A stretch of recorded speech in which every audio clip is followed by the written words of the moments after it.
Para iniciar la explicación, Einstein nos permite con esta mesa maravillosa, en donde imaginamos una red extendida. Cuando un objeto es depositado sobre esta red o malla, vemos que la red se hunde. La presencia de masa sobre el espacio y el tiempo, que es la red, crea una perturbación que a su vez genera gravedad, como la estamos viendo con la esfera pequeña que es atraída por la grande. Cuando la gravedad o el peso o la cantidad de masa es enorme, hunde tanto la malla que incluso tiende a desaparecer el objeto de nuestra vista. Los efectos gravitacionales que genera precisamente nuestra Tierra, o en este caso el Sol también, crea un efecto de marea gravitacional, que precisamente cualquier objeto que esté puesto sobre esta red, precisamente al verlo, nosotros veríamos el efecto del vaivén. El vaivén es originado por la gravedad presente en nuestra atmósfera y precisamente crea este efecto de vaivén, como decía.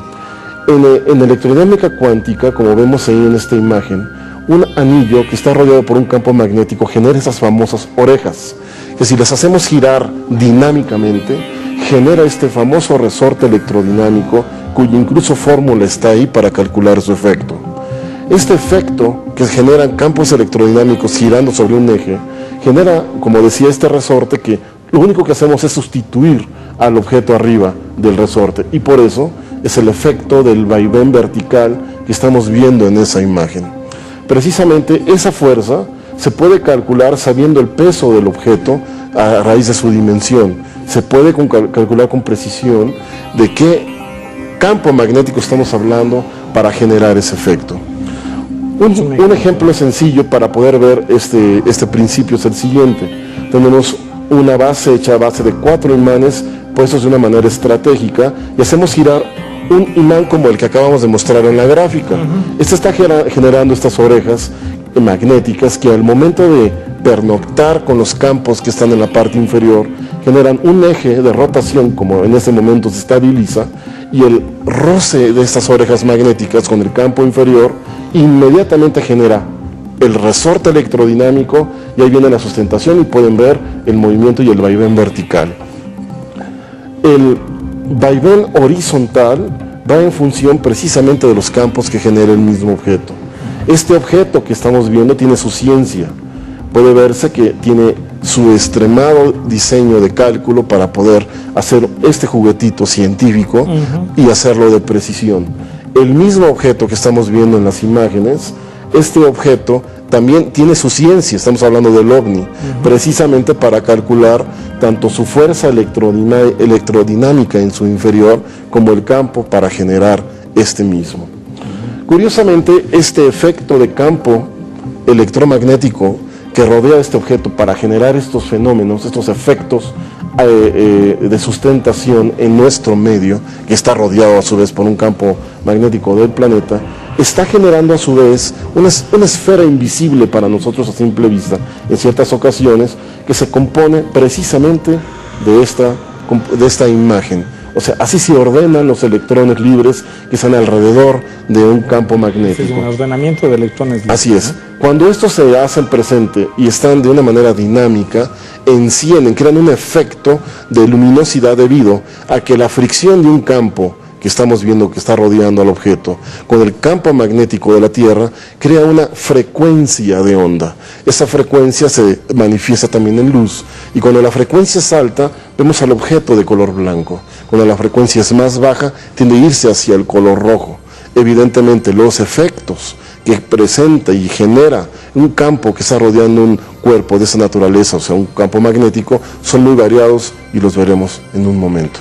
De tal forma que quedaría condicionado el sistema de desplazamiento de cada una de estas naves a la gravedad del planeta que está siendo visitado, ¿verdad? Así es, ellos generan una fuerza de campo necesaria para a su vez generar ese resorte electrodinámico que precisamente va en función del tipo de gravedad que hay en un planeta. En nuestro caso es de 9.81 metro cuadrado sobre segundo, que es lo que tienen precisamente que contrarrestar para poder levitar. Si ellos aumentan la fuerza, simple y sencillamente el resorte los bota, los avienta hacia arriba.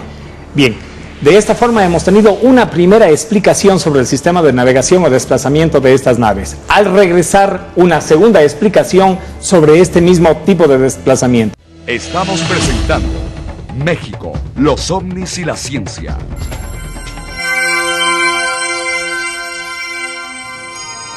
Continuando con el análisis científico, tanto del desplazamiento como de las huellas o marcas que dejan estos objetos sobre nuestro planeta, pues queremos en esta oportunidad retomar lo que ya en un bloque anterior lo estábamos conversando, y es precisamente aquel fenómeno que se presenta en los radares.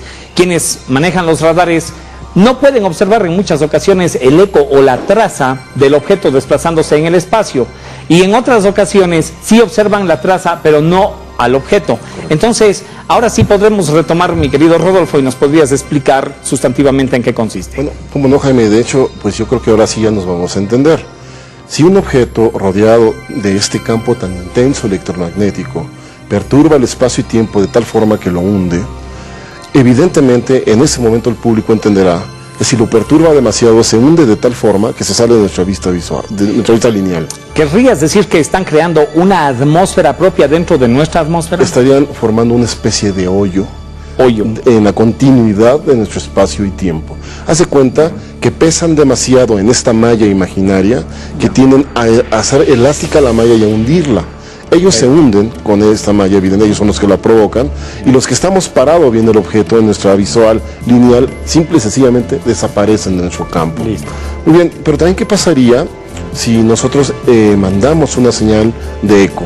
Recuerda que nuestro medio también está rodeado por campo electromagnético. La fuerza electromagnética es una de las 4 presentes en el universo. Entonces estas señales son electromagnéticas, siguen su curso y su ley física del electromagnetismo. Evidentemente son atraídas por esa perturbación, entran en este pozo, evidentemente no hay regreso. Ahí se pierde la señal. No hay retorno. También puede ser que el objeto esté ligeramente sumergido, o sea, no tan sumergido. Entonces la señal tiende a así llegar y presenta un rebote. Evidentemente esto habla de que la perturbación es ligeramente mínima en comparación de otras en donde ya no la encontramos.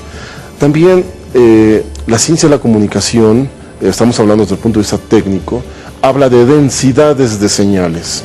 Esas densidades permiten sí generar el rebote de acuerdo a la constitución química y física de un cuerpo.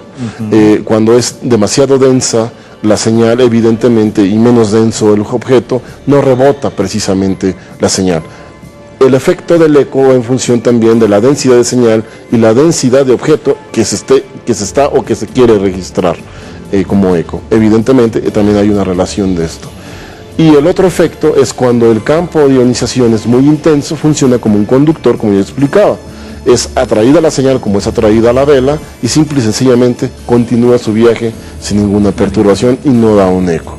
Y las explicaciones, desde mi punto de vista muy modesto, que generarían estos efectos, Jaime. Ya está. Yendo a lo que es el análisis de fotografía. Correcto. ¿Cuál es vamos a decir, el proceso que seguimos o que ustedes están siguiendo ahora en México? Bueno, tenemos un patrón de imágenes que las consideramos evidentemente falsas. De hecho, están hechas para poder compararlas. Por ejemplo... permíteme hacer aquí un paréntesis porque es bien importante. Quiero que los amigos televidentes sepan de esta situación. De un promedio de 100 imágenes que llegan a los laboratorios de objetos voladores no identificados, ¿cuál es el porcentaje de trucaje que existe? ¿Es un porcentaje alto? Muy alto. Muy alto, ¿verdad? Muy alto. Ojo, o sea que estamos hablando de cuánto, Daniel. ¿Cuánto crees tú que es el porcentaje que tenemos de trucaje? Con números, sí, con números. De 6.000 videos que en este momento poseemos recopilados en 7 años, se han desechado cerca de 30.000 videos. No.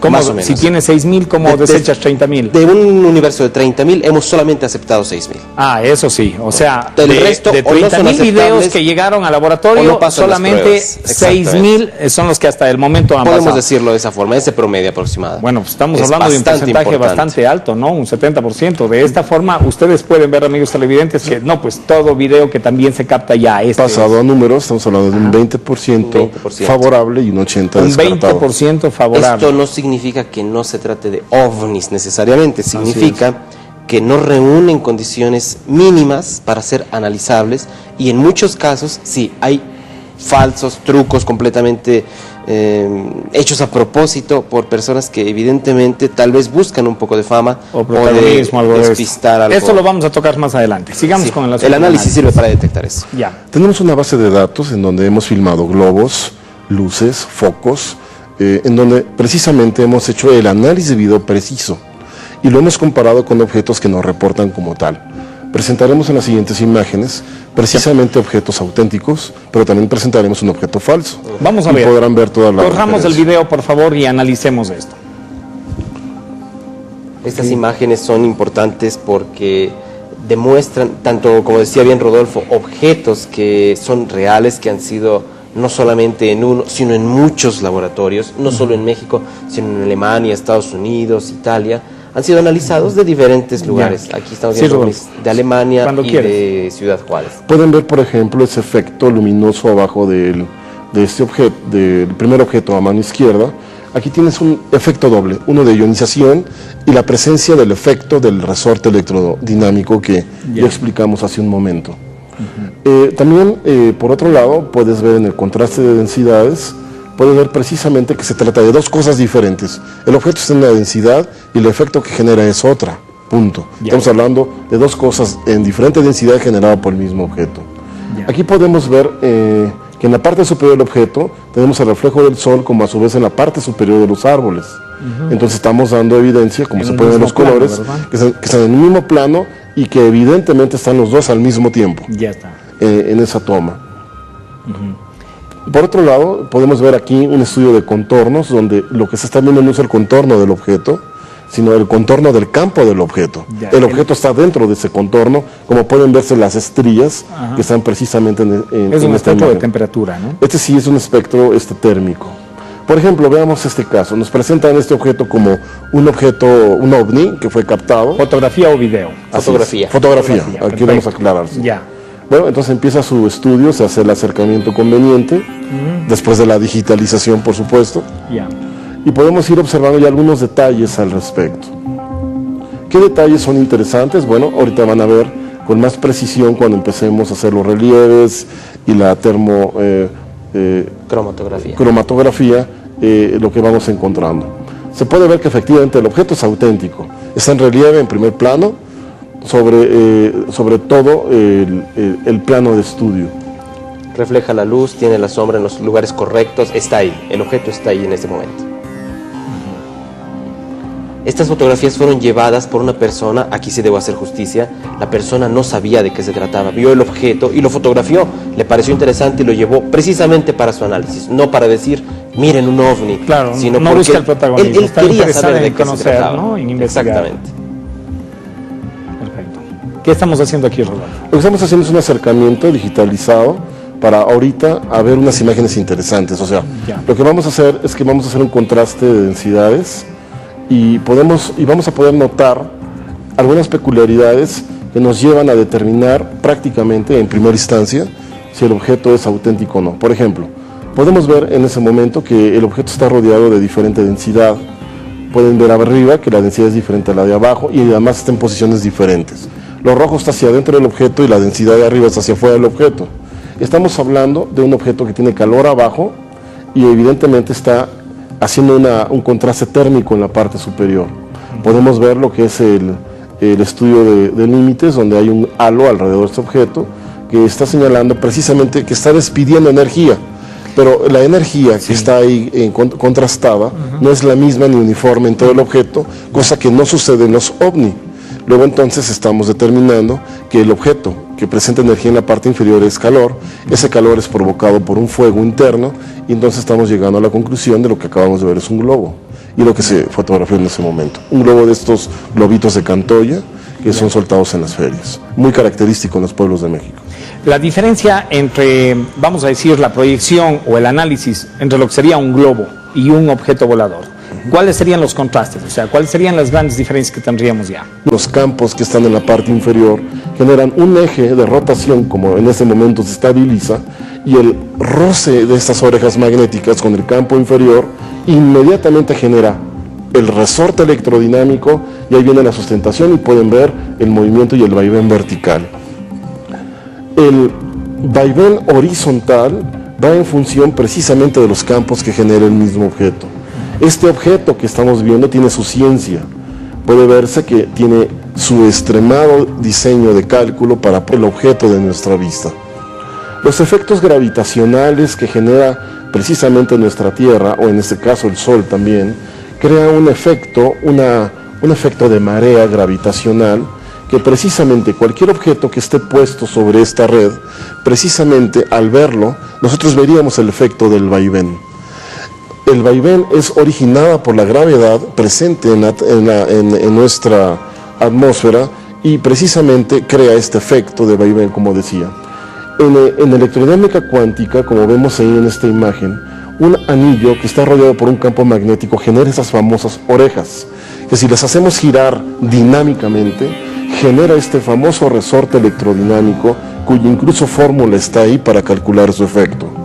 Este efecto que generan campos electrodinámicos girando sobre un eje, genera, como decía, este resorte que lo único que hacemos es sustituir al objeto arriba del resorte, y por eso es el efecto del vaivén vertical que estamos viendo en esa imagen.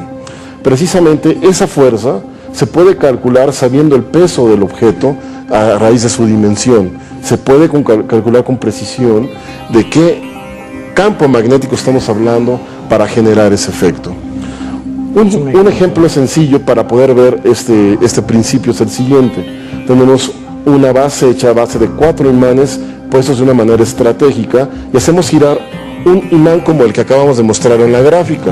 Este está generando estas orejas magnéticas que al momento de pernoctar con... Para iniciar la explicación, Einstein nos permite con esta mesa maravillosa, en donde imaginamos una red extendida. Cuando un objeto es depositado sobre esta red o malla, vemos que la red se hunde. La presencia de masa sobre el espacio y el tiempo, que es la red, crea una perturbación que a su vez genera gravedad, como la estamos viendo, con la esfera pequeña que es atraída por la grande. Cuando la gravedad o el peso o la cantidad de masa es enorme, hunde tanto la malla que incluso tiende a desaparecer.